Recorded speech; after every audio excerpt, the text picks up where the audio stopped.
like a Hellcat.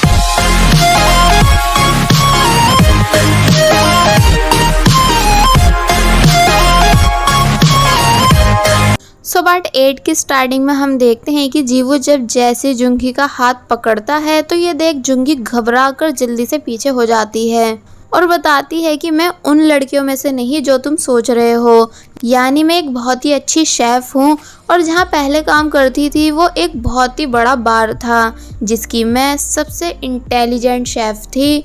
तो ये सुन जीवू बोलता है कि झूठ मत कहो, यानी मैं भी उस बार में आया था और तुम वहाँ शेफ़ नहीं बल्कि वेटरेस थी। तो ये सुन जुंगी हैरान रह जाती है और जीवू को पूरा यकीन दिलाने की कोशिश करती है कि नहीं ऐसा नहीं है, यानी मैं शेफ़ ही हूँ। पर जब जीवू यकीन नहीं करता तो तब जुंगी को जीवू को यकीन दिलाने के लिए काफ़ी सारी डिशेस बना के दिखानी पड़ती हैं। और यहाँ जुंगी का कुकिंग स्टाइल देखकर एक टाइम के लिए जीवू भी हैरान रह जाता है, क्योंकि जीवू स्टार्टिंग से जुंगी को बस एक वैली लड़की समझता था जो बस क्लीनिंग का ही काम कर सकती है। पर यहाँ जुंगी का कुकिंग टैलेंट देखकर वो काफ़ी शौक में था और फिर फाइनली जुंगी की डिशेस को टेस्ट करने के बाद उसको अपने बार की मेन शेफ़ बना देता है। तो ये सुन जुंगी बहुत ही ज़्यादा खुश हो जाती है और खुशी के मारे किचन की फ़ोटोज़ क्लिक करने लगती है। नेक्स्ट सीन में ये दोनों बाहर थे जहाँ भी जीवू जुंगी पे ऑर्डर चला रहा था, बोर्ड को ऐसे नहीं ऐसे लगाओ। और फिर जब वो जुंगी से बोलता है कि वैसे तुम्हारी 2 महीने की पेमेंट काटी जाएगी क्योंकि तुमने मेरी वॉच जो तोड़ी थी। तो ये सुन जुंगी गुस्से के मारे कूदने लगती है, जिसकी जीवू फ़ोटोज़ क्लिक कर लेता है और फिर जुंगी के लाख बोलने पर भी उन गंदी फ़ोटोज़ को डिलीट नहीं करता। और वहीं दूसरी तरफ किम योंग और उसकी पूरी टीम कैंटीन में काम कर रही थी क्योंकि उन्हें ऐसा करने के लिए येजी की मॉम ने बोला है एज ए पनिशमेंट।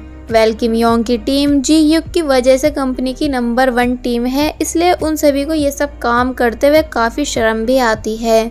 और वहीं ये जी जब किम योंग से पूछती है कि वैसे वो लड़की कौन थी जिसकी जीवू ने जान बचाई थी, क्या वो तुम्हारी गर्लफ्रेंड है? तो ये सुन किम योंग नर्वस होने लगता है और हिचकिचा के आंसर देता है, जिस वजह से ये जी समझ जाती है कि किम योंग उस लड़की को पसंद करता है, वो भी अब से नहीं बल्कि बचपन से।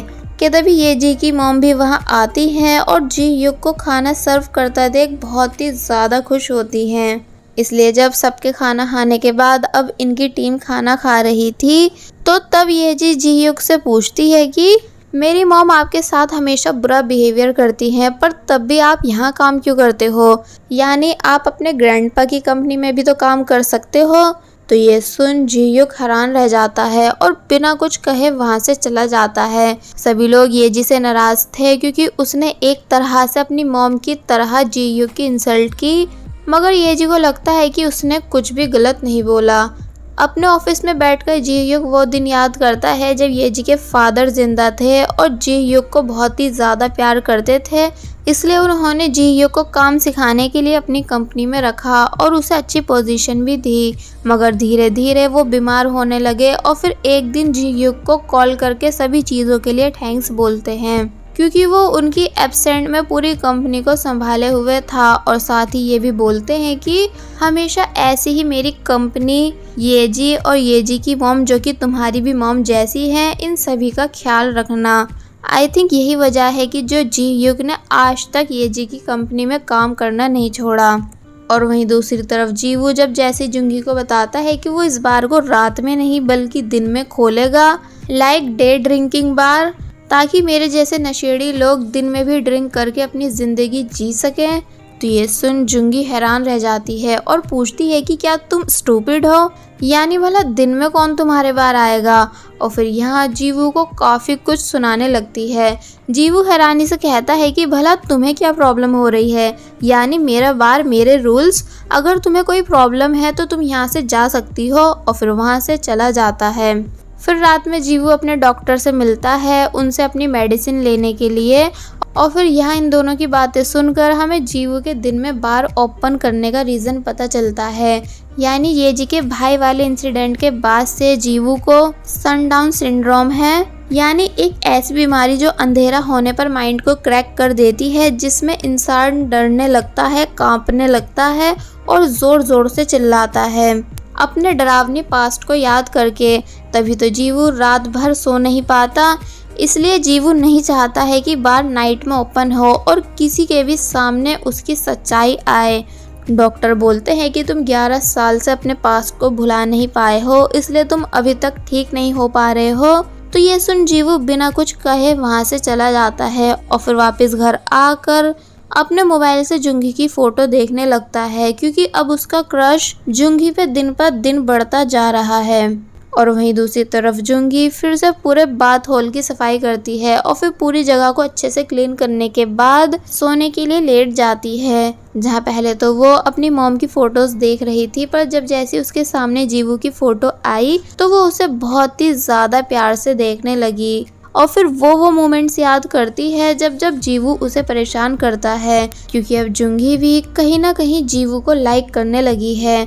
मगर जब नेक्स्ट मॉर्निंग जुंगी अपनी बॉस के पास पेमेंट लेने आती है तो वो उसको बताती है कि तुम कल से यहाँ मत आना, क्योंकि तुमसे पहले जो लड़की यहाँ काम करती थी वो गांव से वापस आ चुकी है और उसे इस टाइम इस जॉब की बहुत ज़रूरत है। तो ये सुन जुंगी बिना कुछ बोले उदास होकर वहाँ से चली जाती है। जब वो रोड पर चल रही थी कि तभी उसे पेरिस बैनर दिखा, जिसे देख वो वहीं रुक गई और फिर अपनी मॉम को मैसेज करके बताती है कि मॉम मैं पेरिस पहुंच चुकी हूँ। तो ये देख जुंगी की मॉम बहुत ही ज़्यादा खुश हो जाती हैं, क्योंकि उन्हें यकीन आ जाता है कि फाइनली उनकी जुंगी पेरिस जा चुकी है। बट रियलिटी क्या है वो आप सभी को अच्छे से पता है। फिर वो रात में किम योंग को अपनी न्यू जॉब के बारे में बताती है जो वो जीवू के प्लेस पे करेगी, पर वो यहाँ किम योंग से ये बात छुपाती है कि उस प्लेस का ऑनर जीवू है, क्योंकि उसे बहुत अच्छे से पता है कि किम योंग जीवू से नफरत करता है। और फिर साथ ही वो किम योंग को ये भी बता देती है कि उसकी नाइट शिफ्ट वाली जॉब छूट चुकी है, जिस वजह से उन दोनों को रात में रूम शेयर करना होगा। तो ये सुन किम योंग कहता है कि कोई नहीं, तुम बेड पे सो जाना और मैं सोफे पे सो जाऊंगा। मगर जुंगी मना कर देती है और फिर वो खुद सोफे पे सोती है एंड किम योंग बेड पे।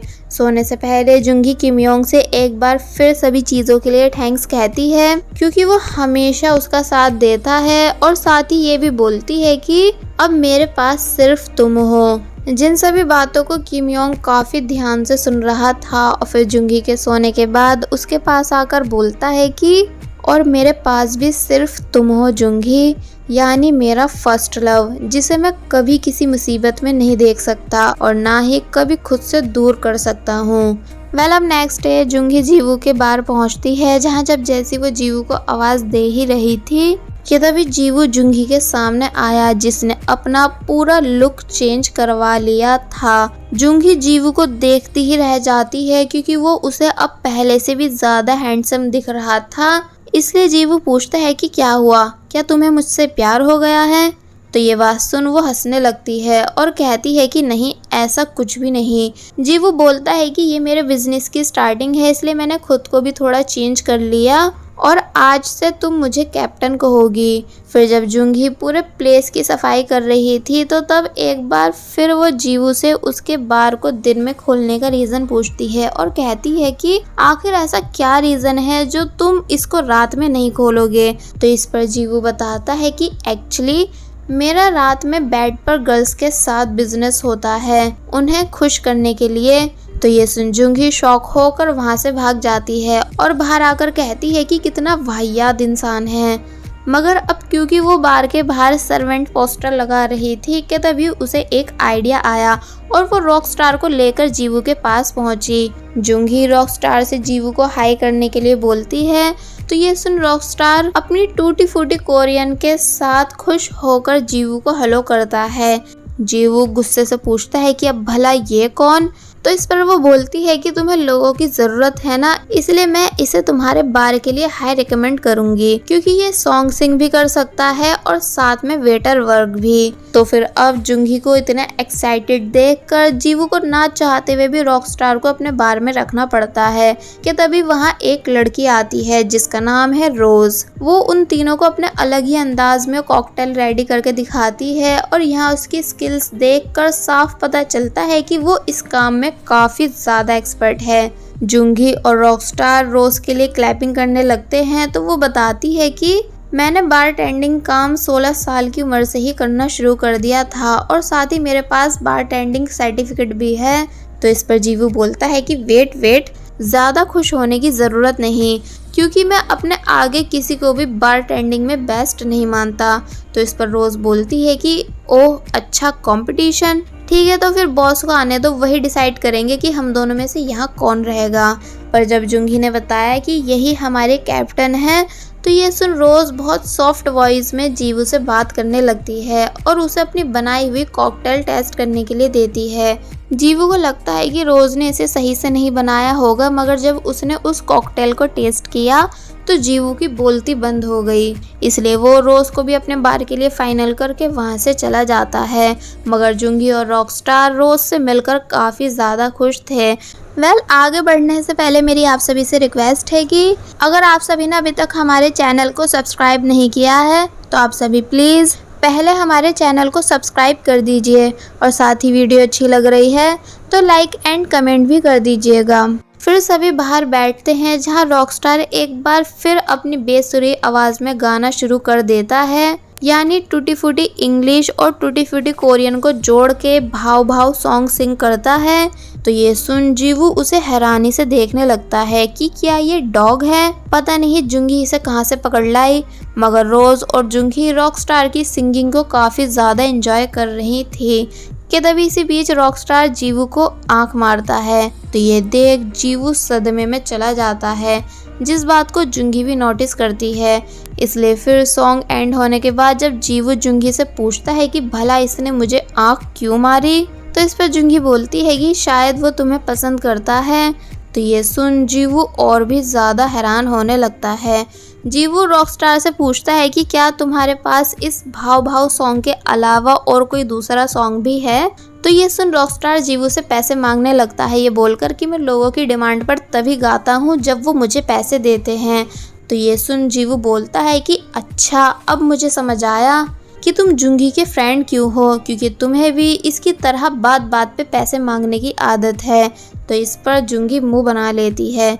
जीवू जुंगी को उसके पीछे आने के लिए बोलता है और फिर बार के अंदर आकर अलग अलग तरह की कॉकटेल्स रेडी करने लगता है, जुंगी से ये पूछते हुए कि वैसे वो जो तुम्हारा दोस्त है, क्या नाम था उसका, किम योंग, क्या वो तुम्हारा क्लोज फ्रेंड है। तो इस पर जुंगी बताती है कि हाँ, इनफैक्ट हम दोनों सिर्फ फ्रेंड नहीं बल्कि बेस्ट फ्रेंड्स हैं।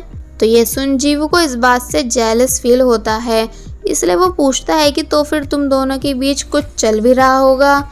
मगर जुंगी कहती है कि नहीं, ऐसा तो नहीं, पर हम दोनों साथ में लाइफ के हर एक्सपीरियंस से गुजर चुके हैं। वो हमेशा मेरा साथ देता है, मुझे कभी तकलीफ में नहीं देखता। तो ये सुन जीवू चुपचाप अपनी कॉकटेल्स रेडी करने लगता है। फिर ये दोनों वापस से बाहर आते हैं, जहाँ जीवू सभी को अलग अलग कॉकटेल देता है, मगर जुंगी को फिर से मोजिटो ड्रिंक देता है।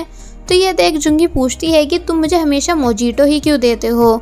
तो इस पर वो बोलता है कि इसलिए क्योंकि ये मेरी फेवरेट है। और फिर रॉकस्टार एंड रोज को भी समझा देता है कि हम लोग सिर्फ दिन में बार खोलेंगे एंड ड्रिंक्स में काफ़ी कम अल्कोहल का यूज़ करेंगे, ताकि हमारी बिक्री ज़्यादा हो और कमाई उससे भी ज़्यादा, जिस बात के लिए वो सभी मान जाते हैं। और साथ ही जीवू उन सभी को उसके रूम यानी सेकंड फ्लोर पर आने से मना करता है, क्योंकि उसे प्राइवेसी पसंद है, जिस रूल को वो तीनों एक्सेप्ट करते हैं। और फिर शैंपेन की बोतल ओपन करके पार्टी करने लगते हैं। रॉकस्टार जो कि काफ़ी बुरी तरह ड्रंक हो चुका था कि तभी वो जुंगी को हक कर लेता है। तो ये देख जीवू ज़ोर से चिल्लाता है और रॉकस्टार को जुंगी से दूर होने के लिए बोलता है। तो ये सुन फिर रॉकस्टार जीवू के ऊपर जा गिरता है एंड उसको प्यार करने लगता है। नेक्स्ट सीन में ये जी ज़बरदस्ती जीवू को अपने साथ एक रेस्टोरेंट लेकर आती है, जहाँ उसकी फ्रेंड्स थी, और फिर सभी के सामने बताती है कि जीवू उसका फ्यूचर हस्बैंड है, यानी वो दोनों बहुत जल्द शादी करने वाले हैं। तो ये सुन सभी फ्रेंड्स सरप्राइज रह जाती हैं और येजी को कंग्रेट्स बोलती हैं। मगर हैरानी की बात ये थी कि जीवू येजी की इन सभी बातों को सुनकर कुछ रिएक्ट नहीं करता, यानी ये बात क्लियर है कि उसके दिल में येजी को लेकर बिल्कुल भी लव फीलिंग नहीं। मगर तब भी जीवू को येजी के साथ शादी से रिलेटेड बातें सुननी पड़ती हैं। सो इसके पीछे का क्या रीज़न हो सकता है, ये हमें नेक्स्ट पार्ट में बताया जाएगा। बट आप सभी का इस बात को लेकर क्या ओपिनियन है, हमें कमेंट सेक्शन में ज़रूर बताइएगा। और बस फिर इसी के साथ पार्ट 8 यहीं पर एंड हो जाता है।